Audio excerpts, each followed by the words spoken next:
What is going on, everybody? Welcome back to the KellyCast. I'm, of course, Dan Kelly.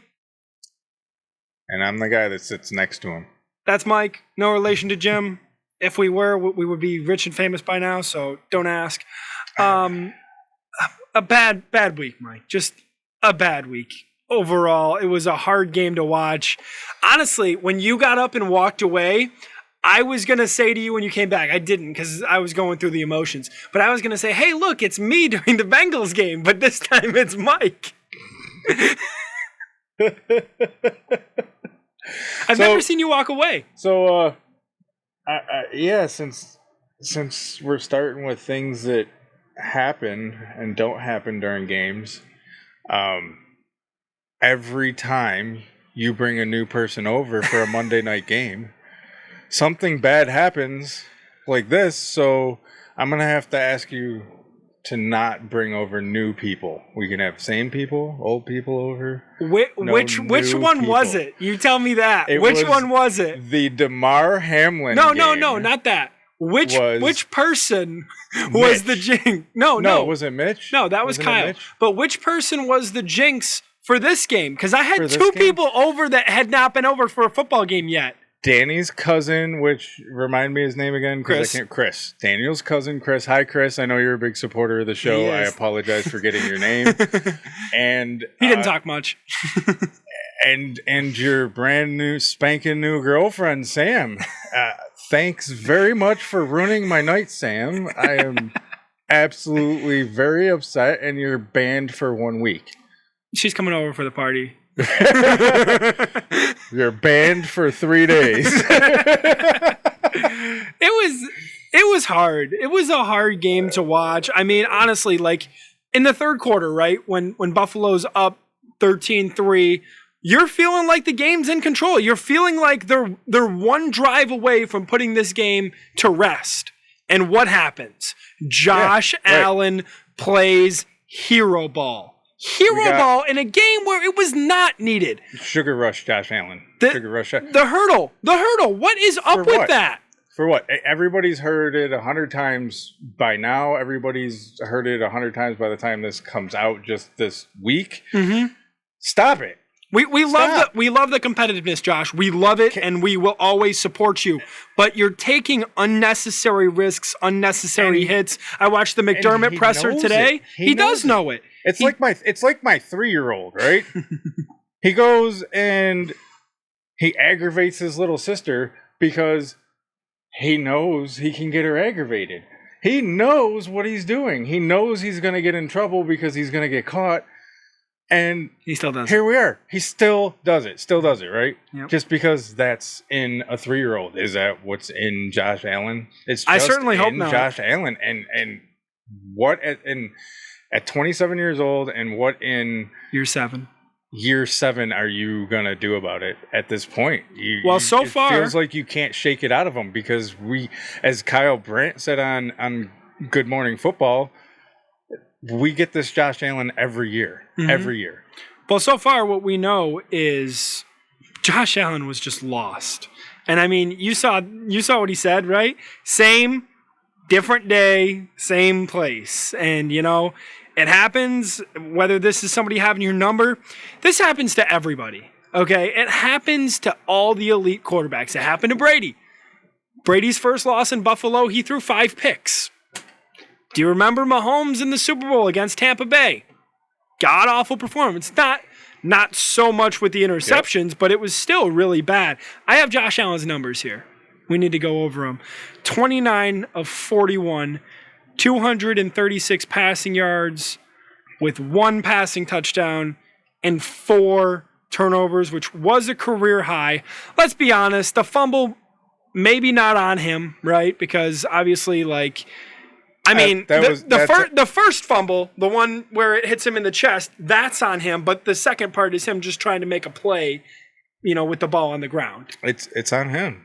There's no way around it. It's on him. It's just plain carelessness with the football all the way around 360 degrees. The first interception bothers me the most. It bothers me the most. Deontay Thompson. What? Is that funny? Is that humorous?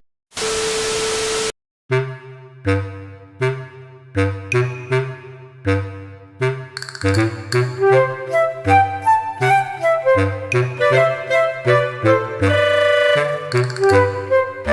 one didn't bother me as much. It should have. It probably. Why do you throw that? I agree. Why do you throw that? But the reason I'm not mad is because we're about ready to punt anyways. This isn't rookie Josh. This is supposed to be.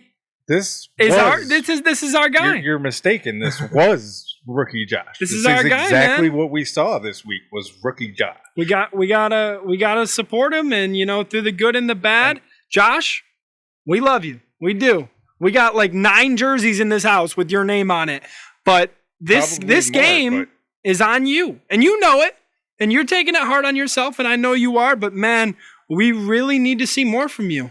We do. As we say to each other sometimes, at some point, sorry isn't enough. You got to show me. Mm-hmm. You got to put your money where your mouth is. That's where this has got to go. Yeah, I mean, you gotta get focused. You got to know when at this point in your career. Mm-hmm. Yeah, I mean, there's still some more things to get into here. The offensive line, awful, god awful performance. Allowed 5 sacks on Josh and 29 total pressures, that per PFF, for Josh Allen. So, as much as we blame him, and he deserves the blame, the offensive line certainly did not help him out. They didn't. You saw how often he was getting rushed in the pocket. There was just no time. And then people want to say Dorsey called a good game. I heard people say that Dorsey called a good game. In my opinion, that's not true. I didn't see enough creativity. I didn't see enough pre-snap movements. I didn't see enough routes that went down the field. Do you think they didn't have some of that creativity because of guys like Knox and trying to get acclimated? Guys like Kincaid, sorry. Why did I say Knox? Good Lord. The DK bros. No, I don't think so. I think it's just, maybe Osiris trying to get them warmed up to the game. Because all he does is block. You still got to know what you're doing. Of course, but his main job is to block the guy in front of him. He's not running the route. True, but you still got to know the things. Still got to know the things for the thing and the thing. So the wide receivers, obviously, we heard Josh Allen's stats. Stephon Diggs, his normal kind of game. 10 receptions, 102 yards and a touchdown. We thank you, Mr. Diggs. Yeah, But where was everybody else? Where were they? Gabe Davis, 2 receptions, 32 yards. You heard it on the broadcast. A bad route that led to one of a Josh interceptions. Should it have been thrown? Probably not. But Josh, he wants to make a play. And if you convince that safety, which I'm not going to name because I know you have the number of the amount of bonus that he got. We'll get to that in a second. But if you convince that safety that you're going in and then you go out, you're open. It's a first down. We don't have nothing to complain about. Yeah, but again, he was taking risks. There's no reasons to throw double. He was coverage. taking risks. But where was Davis the rest of the game? Reason. The thing that we haven't spoken about yet is the second Rodgers went down. Mm-hmm. How many Bills fans went? Game's over. All of us. Game's over. All of us. Let's go get a snack. Yep. Every single one of us. And he beat the pants off of us. He came back. He didn't. He came back. He did. He might as well have. He came back because the Bills' offense allowed him to come back. The Bills' defense did not. The Bills' defense did not break. They allowed 1 touchdown. The rest were field goals. And then the special teams touchdown at the end. Something maybe you didn't look up was they ended up number 1 defense after the week 1. In terms of yards? They were just ranked number 1 defense. That's all I saw. I was checking out NFL.com, and on the top box it ranks the defense, offense. I would need to know what numbers. It just said number 1 defense this week. So yeah, I mean, I can see why, but at the same time, what about the 49ers? What about the Cleveland Browns? Where were they on this so-called list? If they weren't 2 and 3, I don't like that list. They were up there too, I believe. I don't like that. I'll have to look. The other wide receiver, Deontay Hardy, 3 receptions, 9 yards. Mm-hmm. I thought this guy was supposed to be a separator. I thought he was supposed to get open in the slot. Didn't happen in the first game, of course. First game, grain of salt. You and me, we took this loss hard. We did. But at the end of the day, 16-1 doesn't sound so bad. And apparently it wasn't the Bills' fault, by the way. It was my fault for wearing the full Smurf outfit.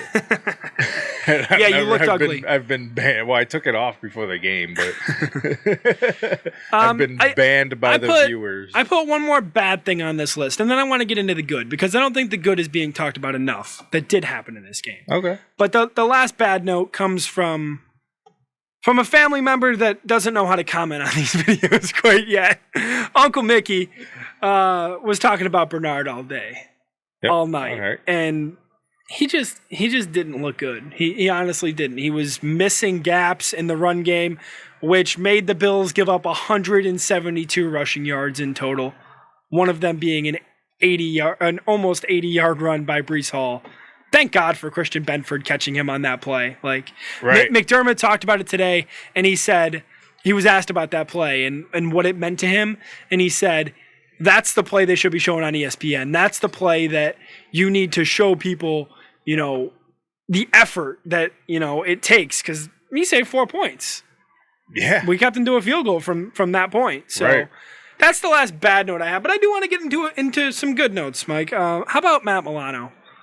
I mean, the guy is an absolute killer. Like, honestly. 3 tackles, 1 interception. We saw him all over the field all night. He had a huge hit on Wilson that we were curious as to if he was going to come back into the game, right? Yep. Kincaid, he did all right. 4 receptions, 26 yards. I saw him break a couple of tackles. He was running through people the same way that I saw Knox do his second season. Tyler Bass, ice in his veins. 50-yard field goal to send the game into overtime. He's awesome, man. Yep. I don't know how many other kickers make that. Like, in that kind of pressure situation, yeah, it's 50 yards. He's hit lots of 50-yarders before. This one may have been the best. And then I mentioned the defense already. They did really well. They really did. The defense did not lose this game. And that's why I'm wearing a defensive jersey right now. And Mike's wearing a jersey of a guy who hasn't played here for a long time. If anybody wants to know, it's Chantrell. Am I saying it right? Chantrell, yeah. Chantrell Henderson. Chantrell Henderson. Yeah. Big old 66. My guy. So I'm going to get into my conclusion, and then I'll let you say your final thoughts on this Bills-Jets game so we never have to talk about it again. Mm-hmm. But I wrote this. Buffalo played bad. Plain and simple. Silver lining, it was week 1. We know this team. We know the level of talent on it. Let's move on and see what 2023 has in store for our Buffalo Bills. Well, Dan, I did not write a closing statement. You don't have to have written like one. You, but I will say that I can't agree more. It's week 1. Say it can't.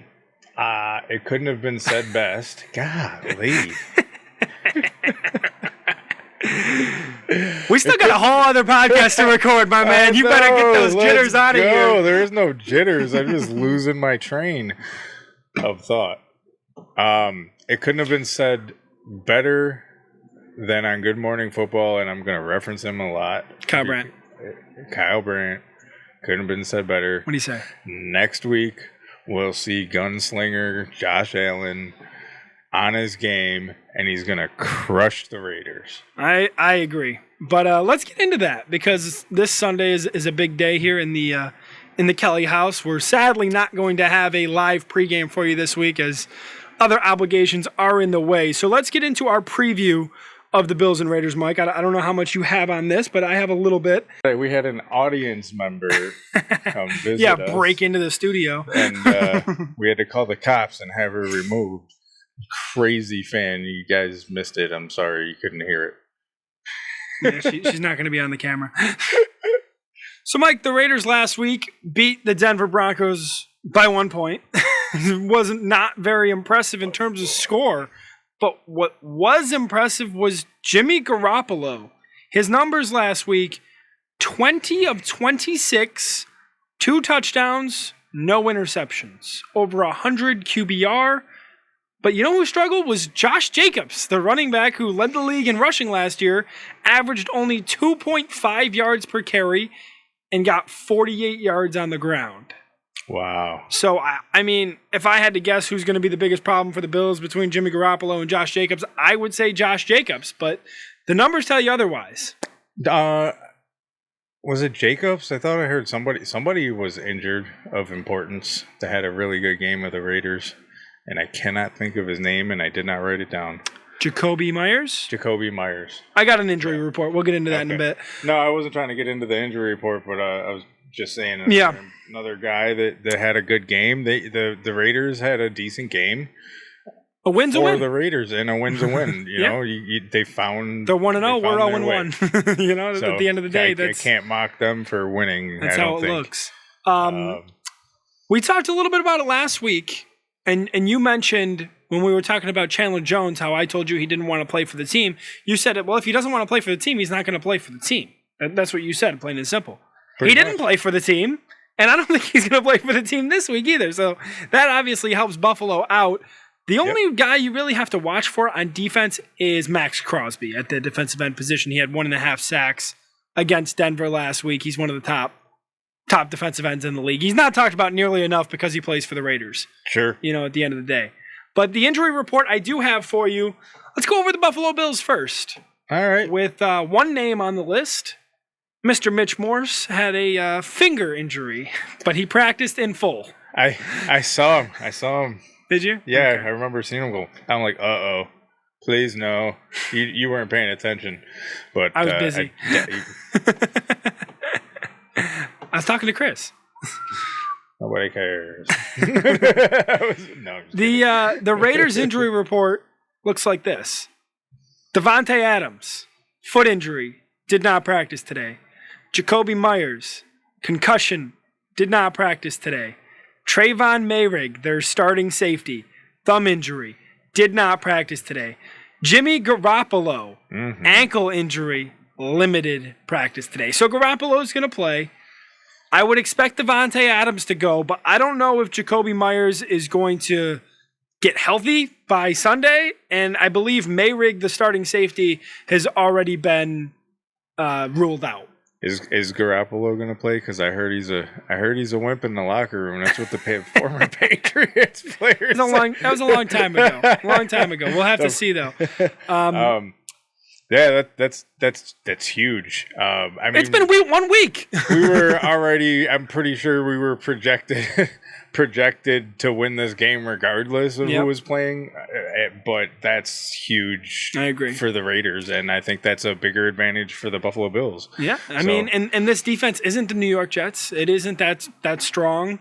Josh should not have a problem if he wants to force it downfield. He probably can in this game. I hope he doesn't. I hope he takes the check down. I hope he shows that he can learn, because this is what Josh does. When Josh has a bad game, the next week it's the opposite. So let's just see it. We're ready. Yeah, you got bagged on a lot this week, and rightfully so. But let's see the Josh that we all know. Funny thing is, I know Josh had the turnovers, and that's probably where the memes and everything is coming from, right? But Joe Burrow didn't score a touchdown. He's so what? He's easily true. And he threw 4 picks last year, too, in the first game opener, from what I read. Who? Burrow. Last year? I don't remember. Week one, he threw 4 picks. Mm-hmm. So, hey, it is what it is. Where'd they go? They beat the crap out of us. You know, it is what it is. Like we said, it was only week 1. 16-1 doesn't sound so bad. Let's get our prediction on, Mike. Bills and Raiders. This one, the home opener for the Buffalo Bills Stadium.